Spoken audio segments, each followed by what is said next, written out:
gratifikasi itu sangat mungkin terjadi dan sekaligus tadi saya akan sebut mengenai penyalahgunaan kekuasaan lantaran tidak sesuai dengan tupoksi seorang menteri dalam menjalankan jabatannya. Jadi mestinya kalau ya saya tahulah mungkin ada IO dan seterusnya, tapi tadi di awal sudah Mas Aap sudah menyampaikan kalau mestinya memang ya itu tidak menteri secara langsung itu yang bertindak menjadi seolah ya dalam tanda kutip ya seolah menjadi IO dan seterusnya, itu saya kira memang perlu dievaluasi kembali. Lagi-lagi saya katakan ini memang seorang presiden yang itu sudah 2 kali menjabat, saya kira memang pembantu-pembantunya itu ingin menunjukkan kesetiaan dan seterusnya, dan ya itu saya kira wajar lah. Cuma tadi kita harus menelusuri betul ini persoalan pendanaan dan sebagainya itu bagaimana. Nah ini siapa lagi yang bisa menelusuri kalau bukan misalnya PPATK atau juga KPK ya, terutama ya KPK. Ada nggak misalnya penyalahgunaan kekuasaan juga sekaligus ada kemungkinan gratifikasi di situ.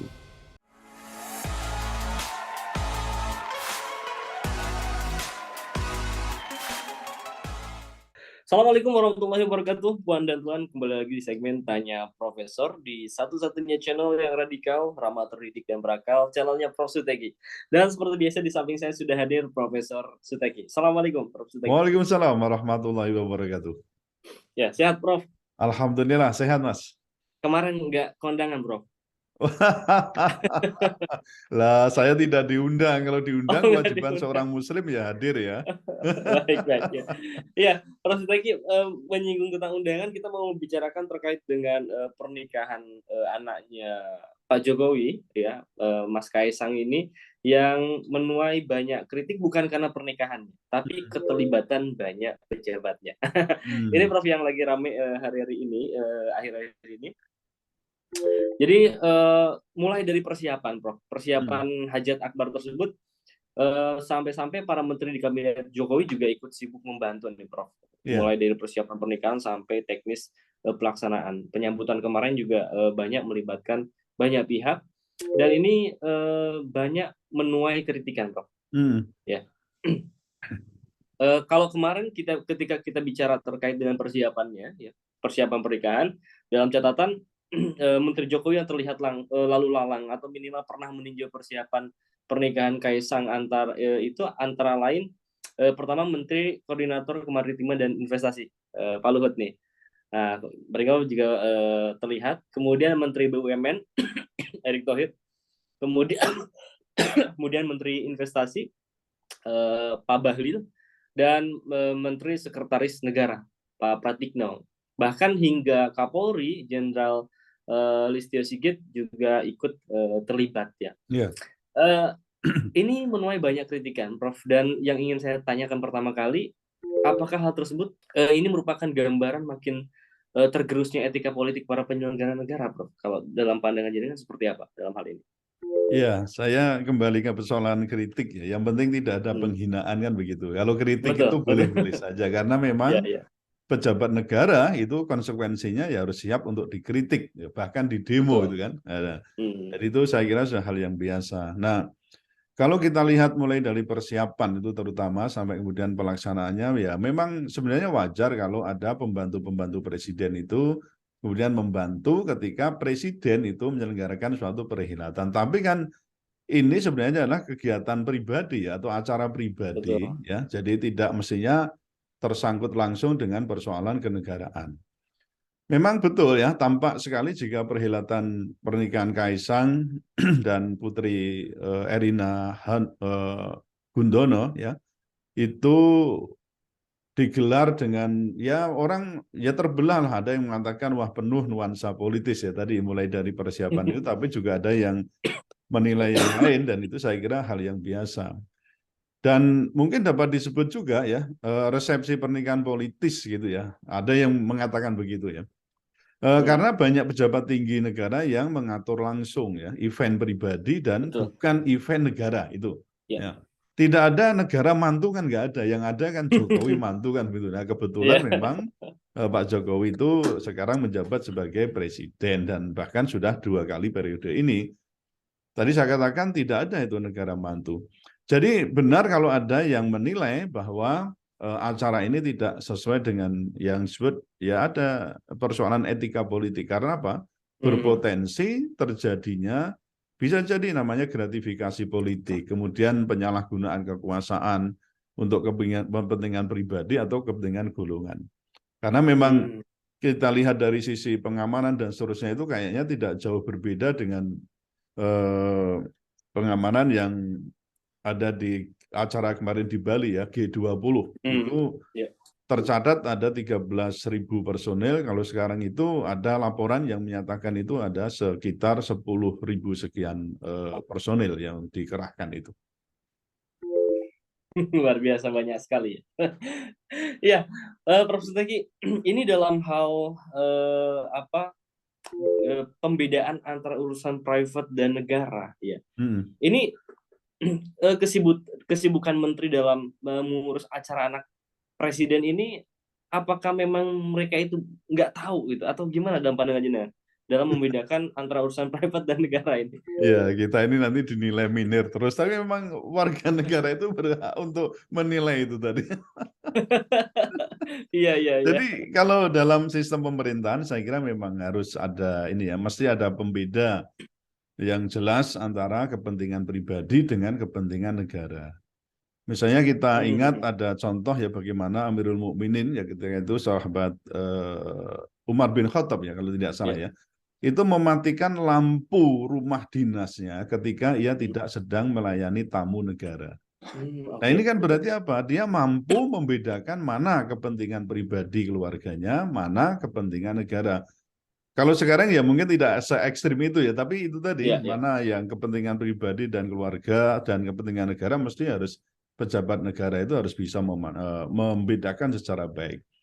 Ya artinya di sini tidak menggunakan istilah Jawa itu aji mumpung gitu ya. Jadi mumpung menjadi pejabat ya dapat menggunakan negara semau-maunya, istilahnya begitu. Nah, oleh karena itu mestinya memang harus clear betul ya nanti pada saatnya, karena pejabat-pejabat negara yang menyelenggarakan ini event tertentu terutama untuk pernikahan atau acara lain itu memang dari sisi Pan-RB ya, Menteri Pendayagunaan Aparatur Negara dan Reformasi Birokrasi itu dulu sejak 2014 itu sudah memberikan batasan-batasan. Ya batasan-batasan misalnya penyelenggaraan bagaimana, dihadiri berapa orang banyak, terutama di tempat mewah itu tidak boleh lebih dari 400 kan itu ya, sampai ya mungkin maksimal 1.000, tapi pembatasannya sampai pada 400 ketika itu dilaksanakan di tempat yang misalnya hotel mewah dan seterusnya. Nah kebetulan kalau ini kan di Solo tidak dilakukan di hotel mewah ya, terutama di Loji Gandrung ya kalau tidak salah, itu di Solo itu. Tapi yang kita sorot di sini juga persoalan itu kehadiran dari ribuan orang yang pada prinsipnya sebenarnya sekarang kita ini masih menjaga prokes gitu ya, istilahnya begitu ya, prokes atau protokol kesehatan, pakai masker dan seterusnya. Tapi ya itu semua memang tergantung dari bagaimana kita melihatnya. Karena pada faktanya orang mengatakan atau dari sisi kesehatan memang sekarang ini pandemi belum berakhir kan, dan bahkan ada lonjakan-lonjakan di bulan Desember ini. Ini menurut pernyataan penggede kita loh ya, para pembesar kita ini. Ya. Betul. Jadi kayaknya ya apa ya, dengan desakan-desakan semacam itu berhimpitan dan seterusnya itu apakah tidak mungkin meskipun di luar ruangan itu kemudian sangat rentan untuk menyebarkan virus COVID-19 itu.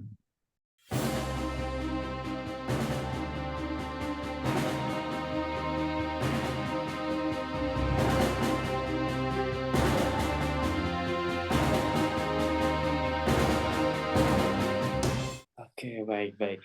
Prof. Suteki, ini mengingat dengan tupoksi ini, banyak orang-orang yang mengatakan, loh kok ini para menteri kok nggak bekerja tidak sesuai dengan tupoksinya, malah ngurusi gitu, pernikahan. Di sini kalau jenengan lihat, apakah ada pelanggaran, Prof? Atau mungkin pelanggaran yang serius dalam hal ini, para menteri ini? Ya, ini yang harus ditelusuri ya. Misalnya Erick Thohir itu kan bertindak atas nama siapa? Menteri atau pribadi kan begitu. Kalaupun pribadi itu sebatas apa dia membantu, uangnya dari mana, sumbernya dari mana kan begitu. Karena gratifikasi itu sangat mungkin terjadi dan sekaligus apa tadi saya sebut mengenai penyalahgunaan kekuasaan lantaran tidak sesuai dengan tupoksi seorang menteri dalam menjalankan jabatannya. Jadi mestinya kalau ya saya tahulah mungkin ada IO dan seterusnya, tapi tadi di awal sudah Mas Aap sudah menyampaikan kalau mestinya memang ya itu tidak menteri secara langsung itu yang bertindak menjadi seolah ya dalam tanda kutip ya seolah menjadi IO dan seterusnya itu saya kira memang perlu dievaluasi kembali.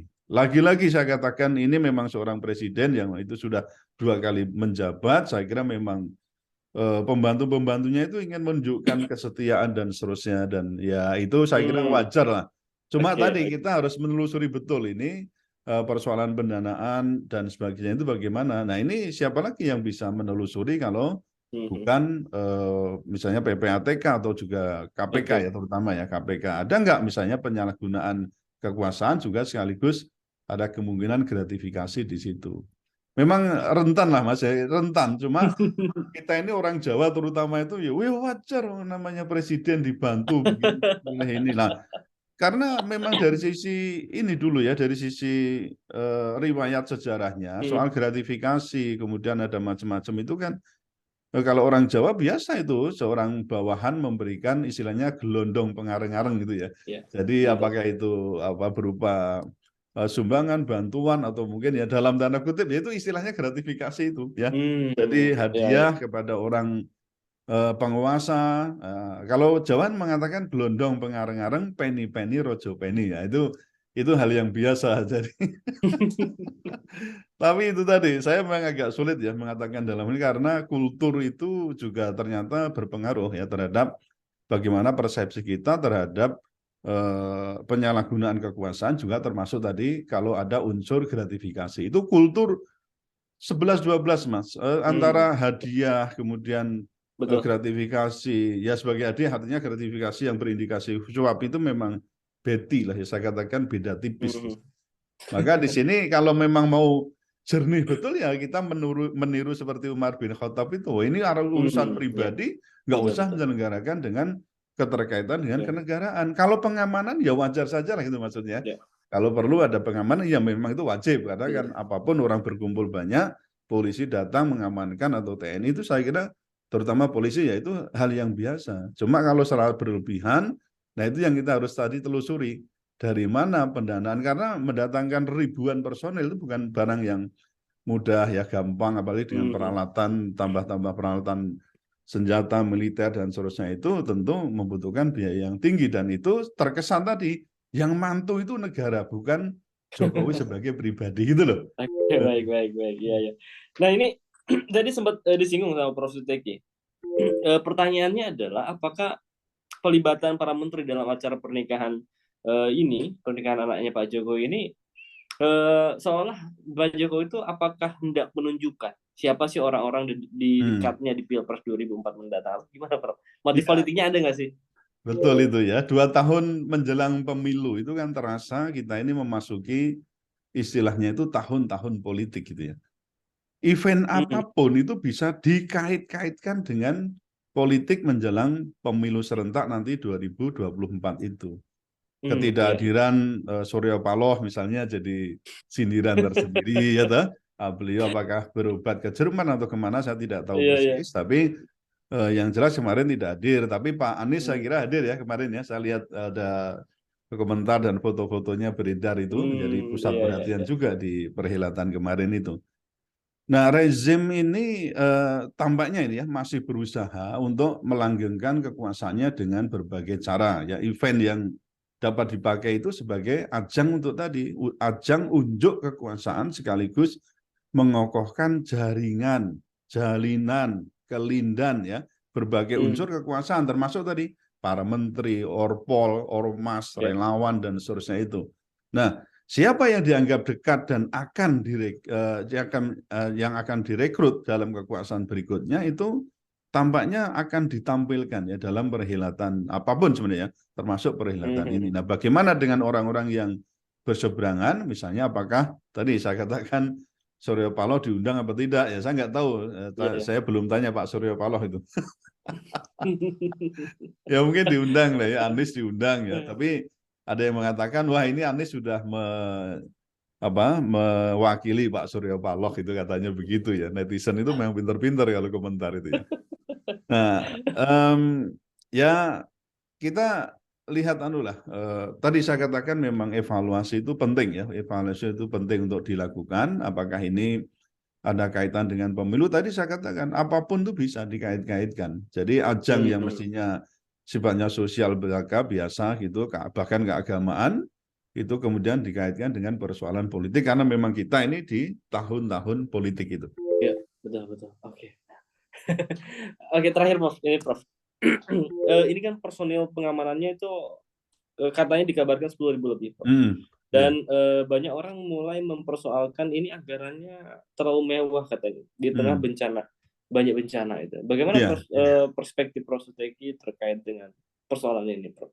Ya, makanya tadi saya singgung soal peraturan dari Menpan RB itu ya, tahun 2014 itu kan sebenarnya sudah dilakukan upaya untuk ini kita hidup sederhana, kan begitu. Iya, betul. Nah, sekarang ukuran sederhana itu apa? Lah itu momentnya di situ. Karena sederhananya orang kaya, sederhananya presiden, nanti juga orang atau lu presiden sederhana pun bagaimana? Makanya waktu itu dibatasi tadi. Supaya pejabat negara ini ya, kita dalam kondisi begini, begitu krisis, apalagi sekarang krisis, janganlah kau tunjukkan persoalan kemewahanmu, kan itu. Maka ketika di undangan di hotel mewah misalnya dibatasi maksimal 400. Lalu karangan bunga enggak usah lah ngirim karangan bunga, nanti berderet kalau perlu kan kilometer itu. Nah sekarang setelah tidak dipakai untuk apa itu? Sebenarnya itu kan membuang gitu. Makanya kalau di instansi pemerintah itu Mas, karangan bunga itu nggak boleh Mas, karena itu tidak bisa dipertanggungjawabkan. Nah sekarang kalau setiap instansi itu mengirimkan karangan bunga, kemarin juga tahu deretan ya mungkin yang nggak ada dan seterusnya, tapi sebenarnya itu percuma dan itu pemborosan, itu tidak sesuai dengan prinsip kesederhanaan tadi.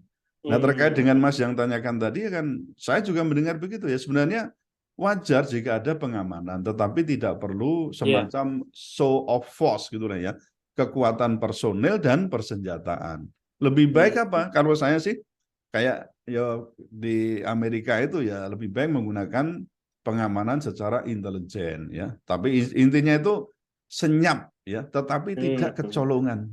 Daripada beberapa kali orang mengatakan wah ini kecolongan, intelijen juga kecolongan. Kemarin yang terjadi bom bunuh diri itu apakah juga intelijen tidak merasa kecolongan dan seterusnya, monggo lah itu bagaimana. Tapi kita itu banyak kecolongan gitu ya. Nah kecolongan itu kan kita rame soal pengamanan macam-macam, tapi sebenarnya atau dengan pengerahan sekian banyak ribuan personel itu, tapi seringkali kita kecolongan itu tiba-tiba boom, tiba-tiba ini ya nggak tahu itu rekayasa siapa, saya nggak tahu. Tapi dalam hal ini Mas, melimpahnya personil tadi saya katakan 10.000 ya kurang lebih di situ. Kalau dibandingkan dengan perhelatan di G20 di Bali itu kan sekitar 13.000 personil dan juga persenjataan. Nah itu sebenarnya kalau kita lihat besarnya jumlah personil tadi kan saya sudah singgung, itu berkonsekuensi terhadap besarnya biaya operasional. Nah siapa yang menanggung beban anggarannya? Negara atau pribadi Pak Jokowi, kan itu toh. Memang jadi harus ada transparansi yang saya katakan dalam hal perhelatan yang super besar itu menjadi tugas KPK sebenarnya. Untuk kalau KPK itu sebenarnya wong sumbangan, kebetulan kemarin saya nggak melihat, katanya sih juga Pak Jokowi tidak menerima sumbangan dan seterusnya. Tapi kalau yang pejabat lain ada kegiatan ini ya resepsi itu dibatasi maksimal itu sumbangan hanya 1 juta loh Mas. Ada batasan itu. Dan itu kalau memang KPK mau boleh aja memeriksa atau meminta ya evaluasi dari atau memeriksa sumbangan-sumbangan yang ada itu, siapa tahu di situ ada gratifikasi yang cenderung kepada persoalan suap dan seterusnya. Jadi intinya dibatasi, nggak bisa, ini ada aturannya juga maksimal 1 juta rupiah itu ada ketentuannya. Nah tadi saya katakan supaya ada pemeriksaan itu atau penelusuran supaya ini tidak ada syakwa sangka yang terjadi, misalnya ada indikasi gratifikasi atau juga namanya penyalahgunaan kekuasaan. Nah, menurut saya memang rasa malu itu harus diutamakan ya oleh seorang pejabat yang sedang berkuasa ketika menyelenggarakan acara dalam arti ini lebih kepada kepentingan pribadi dan keluarga.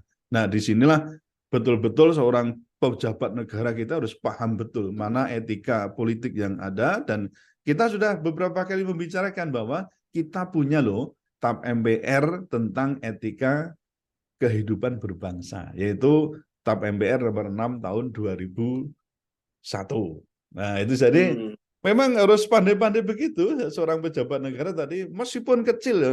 Tadi ada sahabat yang mencontohkan ini lampu kalau untuk kepentingan keluarganya wes dimatikan kan itu kan, tapi kalau untuk kepentingan menerima tamu negara, membicarakan soal negara baru dihidupkan, itu kan betapa kita ini perlu hati-hati. Dan tadi saya katakan tadi soal shaming culture ya, budaya malu itu yang memang harus diutamakan sebagai pejabat, apalagi pejabat tinggi negara.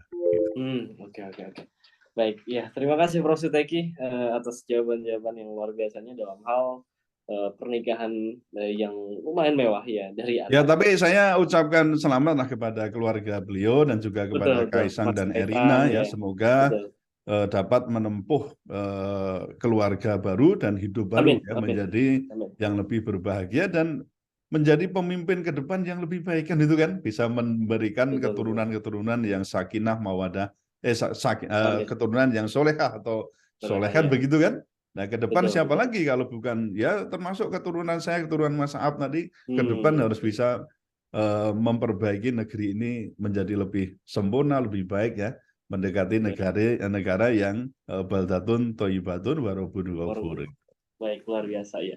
Baik, terima kasih Prof. Suteki. Terima kasih juga Bu Anda yang sudah menonton sampai di sisi pertanyaan terakhir ini. Tetap stay tune terus di channel Prof. Suteki karena satu yang berbeda. Kita akan senantiasa mengulas isu viral secara radikal. Ramah, terdidik, dan berakal. Ya, baik. Terima kasih. Saya pamit undur diri. Assalamualaikum warahmatullahi wabarakatuh. Waalaikumsalam warahmatullahi wabarakatuh.